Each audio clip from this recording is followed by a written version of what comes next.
Welcome to the Fast Leader Podcast, where we uncover the leadership life hacks that help you to experience breakout performance faster and rocket to success. And now, here's your host, customer and employee engagement expert and certified emotional intelligence practitioner, Jim Rimbach. Need a powerful and entertaining way to ignite your next conference, retreat, or team building session? My keynotes don't include magic, but they do have the power to help your attendees take a leap forward by putting emotional intelligence into their employee engagement, and customer-centric leadership practices. So bring the infotainment creativity of the Fast Leader Show to your next event, and I'll help your attendees get over the hump now. Go to beyondmorale.com/speaking to learn more. Okay, Fast Leader Legion, it's said that it's our experiences that makes us wiser. Well, then our guest today is one of the wisest because he's had tons of experiences.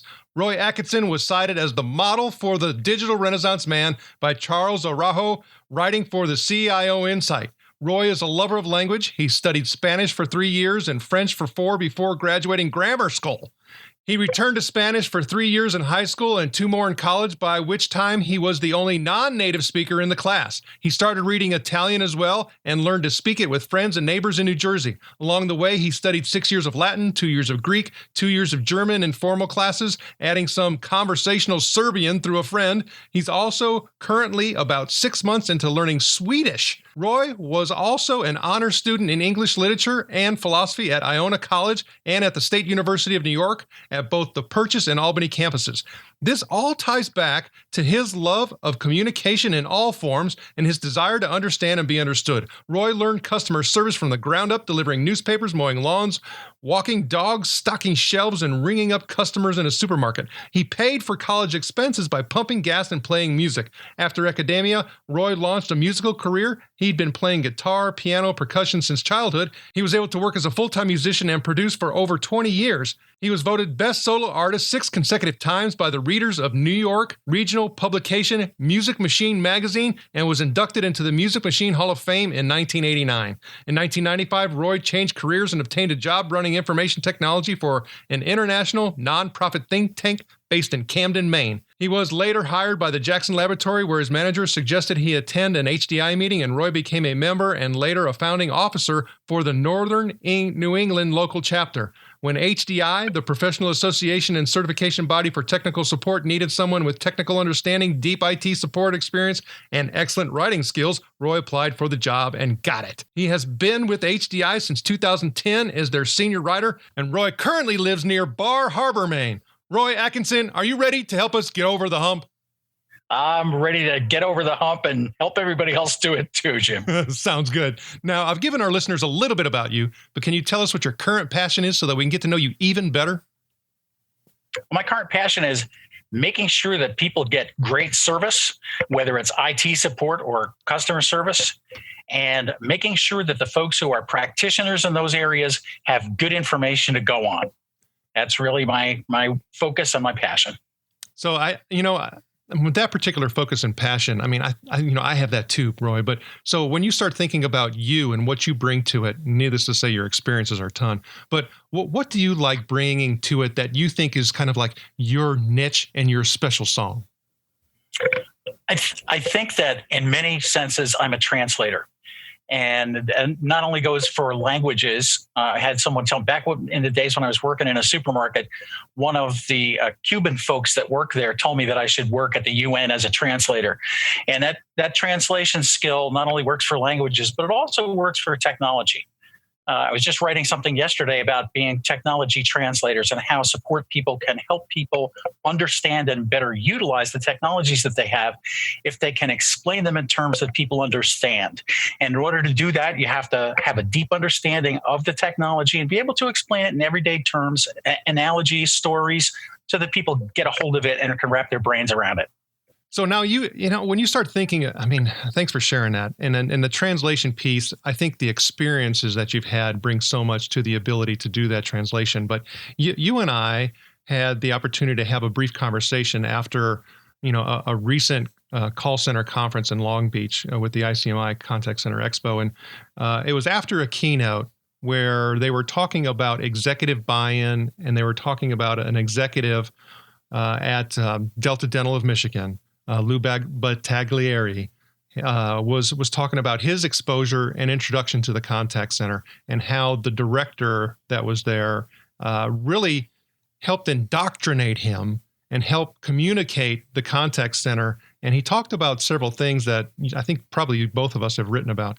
But that translation to the executive level is something that so many people struggle with at the front line and even middle managers. When you experiences that you've had, if you were to say that there's one or two things that folks can do in order to kind of break through that barrier, what would it be? I think that one of the most important things, and this has been a big topic in information technology over the past few years, is learning to speak the language of the business. There it is again, learning that language and delivering information in the language that the business understands. The business may not care about how many times you picked up the phone last month, and those metrics that are so important to contact center and support center managers so that they can determine staffing and things like that. But if I go to the C level and I say, hey, we answered 10,000 calls last month, they're going to go, okay, so what? That's not important to me. What's important to me is how quickly did you get people back to work after something broke? Why did something break? That's a big question. So understand what success is to your business and understand how to help the customers be successful in the business, and then be able to express things in the terms that the business units can understand. You know, when you started talking, I started thinking about, my own experiences being in contact center operations and some of the struggles that I had as a youth in my tenure in contact centers. And part of it was just what you're talking about. And I think for me, as the course of my career has gone, and I've had the opportunity to sit on some, boards for nonprofit organizations, for-profit organizations, and been and had those strategic conversations. When I was in operations, if someone was to say to me, you need to talk their language, for me, it's like, well, what is it? I've never been exposed to it. Where do I go get it? How do I actually get past that hump of I'm innocent, I'm in the innocent unknowing bucket. I'm clueless. What do I do? So one of the things you can do is to get yourself educated. Okay, that's one thing. And one of the best ways to do that is to start reading. Read business publications. Read, Harvard Business Review. Read Bloomberg. Get to look at the terminology. Understand what they're talking about. And in my case, I decided back in 2010 that I really needed to have a more formal structure to that. And so I started taking classes at Tulane University's Freeman School of Business, and picked up a master's certification in advanced management strategy there in 2011. So I had that formal business background that would enable me to be more familiar with the terminology and understand what they were looking for and what the terminology meant to them. And that's super important. Yeah, and there's one other aspect that for me I've also found too, is that you find uniquely different folks within different segments or areas of an organization when you start talking about personalities, of course, but the way that they actually connect with the business and the customer, and heck, even themselves for that matter, is that you kind of have to start with that general framework, but then you have to look at the individual. And I even recommend to folks building a dossier on the folks that are decision makers within the organization. Like this person, for example, loves coffee. I had the opportunity to go to a workshop on the science of persuasion, and this one guy during a break was talking about how he wasn't able to connect with the person who he reported to directly. And I asked him, I said, well, when you walk into his office, what do you see? He goes, coffee. He goes, all over the place. This guy is a coffee aficionado. He buys coffee from all over the world. And I said, well, what about you? He goes, I hate coffee. I said, that's your first problem. Exactly. And, I've got a friend named Rob Legess who works for a company called Rackspace. They're famous for fanatical support. And Rob's thing, he does a lot of video calls with customers from Rackspace. He's in the support world. And he looks at the background. When he's on a video call, he looks at the background. Maybe he sees a picture of a dog. He understands that person has a dog or is a dog lover. And so he's able to, send a bunch of dog bones to that person before the next time they talk. Things like that are really important. Picking up on details for people, super important. And I think that, and I know personally, I'm always a little bit jittery when people start asking for personal details, because I want to feel comfortable with them But at the same time, if somebody is mindful enough to pick up on something like that, for me, it makes a world of difference. I know that you love chocolate, and so you send me chocolate. That's great. That's a great way to make a friend and introduce yourself or further your relationship. Chris Brogan, way back, quite a few years ago, wrote a great blog, which I refer people to still, and it's called Earning Your Way In. And he talked about, okay, maybe I met you on Twitter and I retweeted one of your tweets, or I liked one of your tweets. And maybe next time I have a Twitter conversation with you, and maybe you send me a direct message with your email address saying, I'd love to talk to you about this. So I respond to the email. So now we're connected on Twitter and email. Next thing, I connect with you on LinkedIn. I get to look at your profile. I get to know more details about you and where you've worked and what you've done and what you do now. And then maybe we have a phone conversation. The next thing you know, we're having coffee together because I came to your city. And that type of earning your way in and getting familiar with people is really important. And I think that you can get disconnected. So this is a delicate area, because you can disconnect with people if you push it too hard, too fast. And understanding the other person, of course, is paramount in any relationship. So listen to what they have to say. Listen to how they say it. I think those are all, great pieces of advice. And for us, when we start talking about, how do we make sure that we're on the right direction or the right course, and those reminders, a lot of times we lean to leadership quotes. Is there a quote or two that stands out for you that you can share? Today, I was thinking about a quote from Peter Drucker, and I'll paraphrase it because I don't remember it exactly, but it has something to do with managers being people who get in the way of people getting work done. And that can certainly happen. And it's at so many different levels. It's so easy for managers to insert themselves into places that are just creating stumbling blocks for people to get things done. So being a good manager and a good leader is to understand when you need to go in and when you shouldn't. That's a really important thing. I love Drucker. I love Jim Rohn. Jim Rohn has so many different quotes. It's just, I can't even think how many. I used to have a randomizer on my email signature years ago that I think I had 30 Jim Rohn quotes, and it would just insert one in my email signature every time an email went out. It was great. I loved it. Well, I know that, looking at all the things that you've been able to, get exposed to, and that you really sought out in regards to your own growth and development, and on very creative as well as, technical and structured. So you're working both sides of that brain, which is awesome.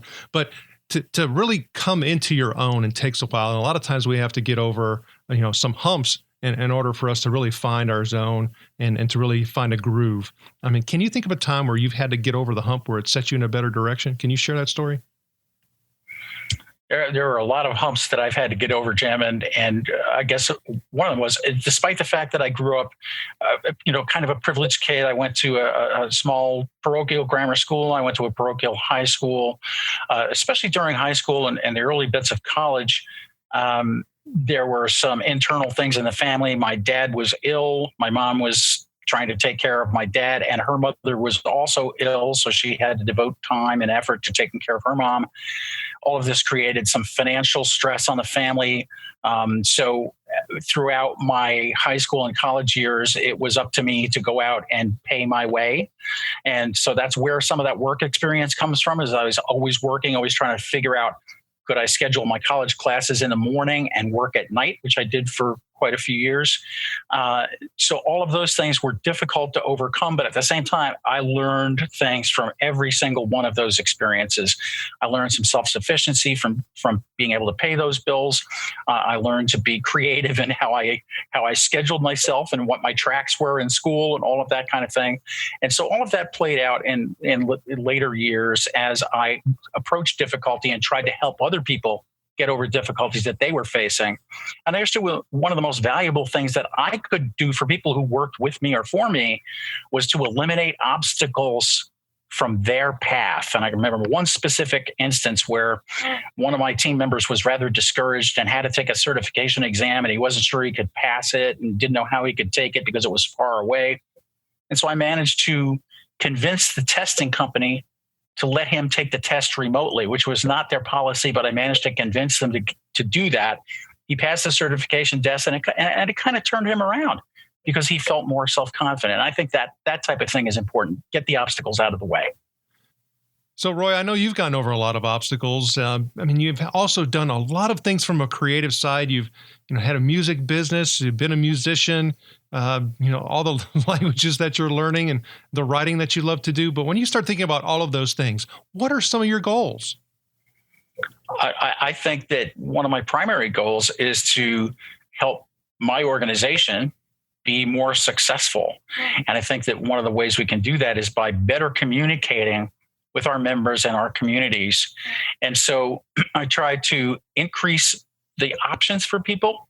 As a matter of fact, today, as we're recording this, we're coming up on the first Twitter chat that HDI is going to do. And so that will increase the options that people have to communicate with us. And not only on the subjects that we're going to talk about today, but to feel more free about tweeting us and communicating with us that way. Open up the channels, make sure that people have as many options as possible to freely communicate. That's really important, and that's elimination of another obstacle. And maybe overcome their fear of getting on Twitter. Give them some place to start. That's important too. So now for the folks that are listeners that are in the support community, what would be that Twitter chat hashtag that you're actually using? It's hashtag HDI chat. Perfect. So hopefully they'll come see you. 1 p.m. Eastern time every Friday. And the Fast Leader Legion wishes you the very best. Now, before we move on, let's get a quick word from our sponsor. Maximum Contact Center agent performance is impossible unless your customer's involved in grading and coaching agents. So make it simple for you and customers with the award-winning external quality monitoring program from Customer Relationship Metrics. Get over the hump now by going to customersgradethecall.com/fast and getting your $7,500 rapid results package for free. All right, Fast Leader listeners, it's time for the Hump Day Hoedown. Okay, Roy, the Hump Day Hoedown is a part of our show where you give us good insights fast. So I'm going to ask you several questions, and your job is to give us robust yet rapid responses that are going to help us move onward and upward faster. Roy Atkinson, are you ready to hoe down? I'm ready to hoe down. All right. So what do you think is holding you back from being an even better leader today? Focusing too much on what other people think. What is the best leadership advice you have ever received? Leaders are people who make other leaders. What is one of your secrets that you believe contributes to your success? Wow. Seek to understand, then to be understood. Stephen Covey. What do you feel is one of your best tools that helps you lead in business or life? My technology. It allows me to connect with so many people in so many ways. What is one book that you'd recommend to our listeners? And it could be from any genre. I would highly recommend Management by Peter Drucker. Okay, Fast Leader listeners, you can find links to that and other bonus information from today's show by going to fastleader.net/Roy Atkinson. Okay, Roy, this is my last Hump Day Hoedown question. Imagine you were given the opportunity to go back to the age of 25, and you have been given the opportunity to take the knowledge and skills that you have now back with you, but you can't take everything. You can only choose one. So what skill or piece of knowledge would you take back with you, and why? I would take back a little bit better understanding of how to use a spreadsheet. Because at that point I was doing music as a business. It was a full-time job. And I would have been better at it if I understood the financial side better. Roy, it was an honor to spend time with you today. Can you please share with the Fast Leader listeners how they can connect with you? Sure thing. You can find me on Twitter at Roy Atkinson, ROYATKINSON. You can also find me at HDI_analyst. That's the HDI side of my Twitter life. And you can email me at roy.atkinson@ubm.com. Roy Atkinson, thank you for sharing your knowledge and wisdom. The Fast Leader Legion honors you and thanks you for helping us get over the hump. Thank you for joining me on the Fast Leader Show today. For recaps, links from every show, special offers, and access to download and subscribe, if you haven't already, head on over to fastleader.net so we can help you move onward and upward faster.